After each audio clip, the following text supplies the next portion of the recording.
সকলের প্রতি শ্রদ্ধা ও ভালোবাসা। আশা করি সবাই ভালো আছেন এবং আমিও আপনাদের সাথে ভালো আছি। তো আজকের ক্লাসটি হবে ৬ নাম্বার ক্লাসের চর্চা। গতকালকে আমরা শিখলাম ৬ নাম্বার ক্লাসে গ্রামার এবং আজকে শিখব সেই গ্রামারগুলো দিয়ে কিভাবে আমরা কথা বলতে পারি। ঠিক আছে? ওই গ্রামারগুলো ব্যবহার করে আমরা বাক্য তৈরি করেছি। আপনারা দেখতেই পাচ্ছেন এবং সেখানে আমরা কিভাবে ব্যাকরণের ব্যবহার করে কথা বলতে পারি সেটা আজকে আমরা শিখব। ওকে, তো আপনারা এখানে দেখতে পাচ্ছেন যে এখানে দুটি ধাপ আছে কথা বলার। এখানে কিছু বাক্য তৈরি আমি করেছি। আমরা দুটি খণ্ড দুটি ধাপে শিখব। ঠিক আছে? তো প্রত্যেকটা শব্দ আমি কিভাবে ব্যবহার করেছি, প্রত্যেকটা গ্রামারের আমি কিভাবে ব্যবহার করেছি আপনারা খুব মনোযোগ সহকারে বোঝার চেষ্টা করবেন। ঠিক আছে? এবং কিছু বন্ধুদের সুবিধার্থে আমি এখানে বাংলাগুলা পাশে লিখে দিয়েছি। ঠিক আছে?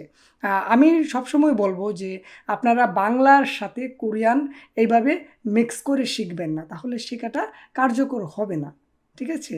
আপনারা বাংলাটা নোট করে আলাদা লিখে এই কোরিয়ানটা, শুধু কোরিয়ানটা দেখে দেখে আপনারা চর্চা করবেন, তাহলে সেটা খুবই কার্যকর হবে শেখার ক্ষেত্রে। ঠিক আছে? ওকে, তো আমরা ক্লাসে প্রবেশ করি। তো আপনারা দেখতে পাচ্ছেন এখানে লেখা আছে বানজাংনিম, মানে তিনি একটা পদে আছেন, এই পদবি ওনার বানজাংনিম ড্যাশ অদি ইসোয়। ধরেন আপনি একটা কাজের জায়গায় কোনো একটা যন্ত্র খুঁজতেছেন অথবা কোনো একটা জিনিস খুঁজতেছেন, এই ড্যাশের জায়গায় এটা দেখায়া বলবেন অদি ইসোয় বানজাংনিম অদি ইসোয়, মানে এটা অদি ইসোয়, মানে এটা কোথায় আছে। ঠিক আছে? তারপর উনি বলবেন যে ছচুক, ছচুক মানে ওই দিক।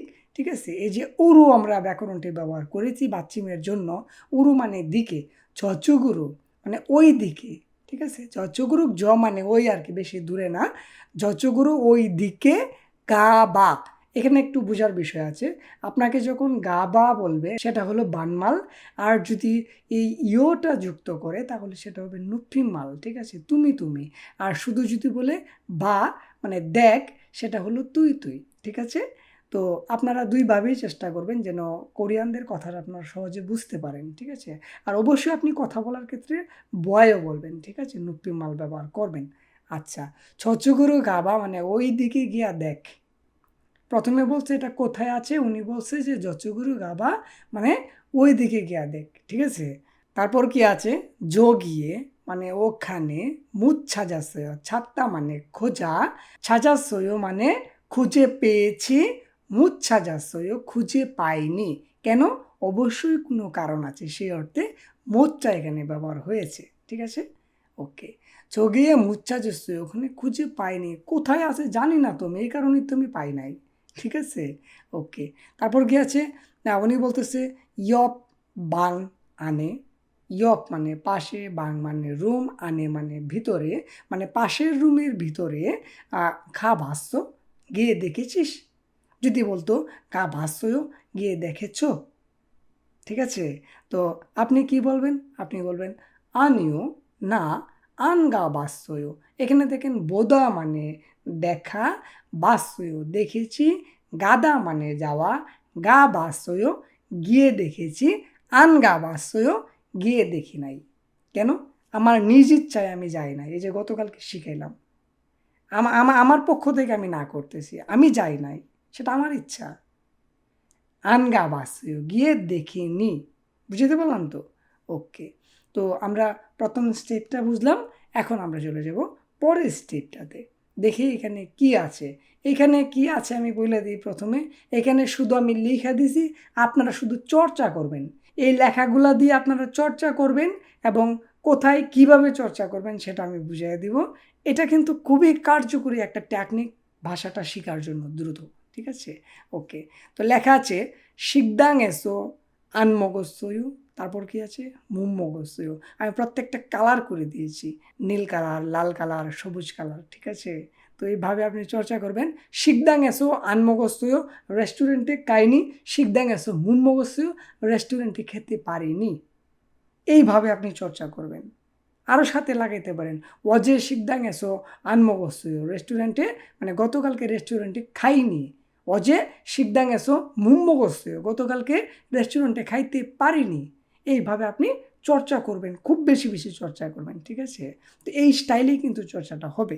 তারপর আছে কি, না বসু আনথায়ো, না বসু মুত্থায়ো, আমি বাস চড়ি না, আমি বাস চড়তে পারি না, ঠিক আছে? এইভাবে যে বাংলাগুলো এখানে দেওয়া আছে, আপনারা দেখে দেখে চর্চা করবেন। আচ্ছা, তারপর কি আছে? তারপর আছে উনুল ইল মুত হালকয়ো, উনুল ইল আনালকয়ো, মানে আজ কাজ করতে পারবো না, আজ কাজ করব না, ঠিক আছে? এইভাবে আপনি চর্চা করবেন। তারপর কি আছে? হানগুগো আনব্যবস্থয়, আমরা তো এগুলো শিখেছি, কালের ব্যবহার তো আমরা পারি অলরেডি, তাই না? তো এইভাবেই আপনি চর্চা করবেন। হানগুগো আনব্যবস্থয়, কোরিয়ান ভাষা শিখিনি, হানগুগো মুব্যবস্থয়, কোরিয়ান ভাষা শিখতে পারিনি, ঠিক আছে? এখানে তো বোঝাই যাচ্ছে যে আমি নিজ ইচ্ছায় করিনি, আমি কোনো কারণে করিনি, ঠিক আছে? মোত মানে কোনো কারণে সেটি হয়নি, আন মানে আমার কারণে হয়নি। ক্লিয়ার? আচ্ছা, তারপর কি আছে?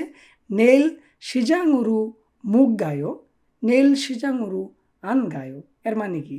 নেল মানে আগামীকাল, সিজাঙুরু বাজারের দিকে, উরু মানে দিকে বা দিয়ে অর্থে ব্যবহার হয়। নেল সিজাঙুরু মানে আগামীকাল বাজারের দিকে, মুখ গায়ো যেতে পারবো না, আন গায়ো যাব না, ঠিক আছে? এইভাবে আপনি চর্চা করবেন। তারপর কি আছে? ছিনগো জিবুরু মানে বন্ধুর বাড়ির দিকে, আন গাইও যাব না, মুখ গাইও যেতে পারবো না, ঠিক আছে? একদম সহজ না? হ্যাঁ, একদম সহজ। তারপর কি আছে? উনেঙুরু ই বসু আন গায়ো, উনেঙুরু ই বসু মুখ গায়ো, অর্থটা কি দাঁড়াইলো? ব্যাংকের দিকে এই বাস যায় না, ব্যাংকের দিকে এই বাস যাবে না কোনো কারণে। কেন? কারণ এই যে বাসটা, এটা ব্যাংকের দিকে যাবে না, কারণ এটা অন্য লাইনের বাস, ঠিক আছে? এই বাস ব্যাংকের দিকে যায় না, এই বাস ব্যাংকের দিকে যাবে না, ঠিক আছে? তো এইভাবে আপনি চর্চা করবেন। এখানে আর কোনো কিছু বোঝার নাই, এখন আপনার বোঝার পালা। আপনি বুঝে বুঝে বাক্য তৈরি করবেন, শুধু এই শব্দার্থগুলো না, তার সাথে আরও জড়ো করবেন। আপনি বন্ধুর সাথে কোথাও যান না, আপনি বন্ধুর সাথে কোথাও যেতে পারবেন না, কোনো কারণ আছে বিদায়, এই মুত এবং আনের ব্যবহার করে, উরু এবং রুয়ের ব্যবহার করে নিজে নিজে বাক্য তৈরি করে যখন আপনি চর্চা করবেন, তখন সেই ভাষাটা সুন্দরভাবে আপনার আয়ত্তে চলে আসবে, ঠিক আছে? তো এই হলো ভাষা শেখার প্রসেস। এইভাবে যদি আপনি চর্চা করেন, আমি আশাবাদী আপনি ভালো কিছু করতে পারবেন। আমরা দেখেন ধীরে ধীরে কিন্তু 6 পর্যন্ত আমরা চলে এসেছি ক্লাসগুলো করে। আমি আশাবাদী আপনারা কিছুটা হলেও অর্জন করেছেন। আমরা 25টা ক্লাস করব এবং 25টা ক্লাসের চর্চাও করব, ঠিক আছে? 25টা ক্লাস আগে আমরা করি, তারপর দেখে আমরা উন্নতি কতটা করতে পারবো, ঠিক আছে? তো যারা কোরিয়ান ভাষাটা চর্চা করতে চান, যারা চর্চা করার কোনো সুযোগ পান না, আমাকে মেসেজ দিবেন ফেসবুকে, কোরিয়ান ল্যাঙ্গুয়েজ স্কুল, ওইখানে মেসেজ দিয়েন আমাকে। যদি আমি ফ্রি থাকি আপনাকে আমি হেল্প করব, কথা দিলাম, ঠিক আছে? তো আজকে আমরা এই পর্যন্তই থাকি। আগামী ক্লাসে অর্থাৎ 7 নাম্বার ক্লাসে আমরা অন্য কোনো বিষয় নিয়ে আবার উপস্থিত হব, মানে অন্য কোনো গ্রামার নিয়ে আবার উপস্থিত হব। সে পর্যন্ত সবাই ভালো থাকে, সুস্থ থাকে। সবাইকে অসংখ্য ধন্যবাদ এতক্ষণ দীপু ভাইয়ের সাথে ক্লাসটি করার জন্য।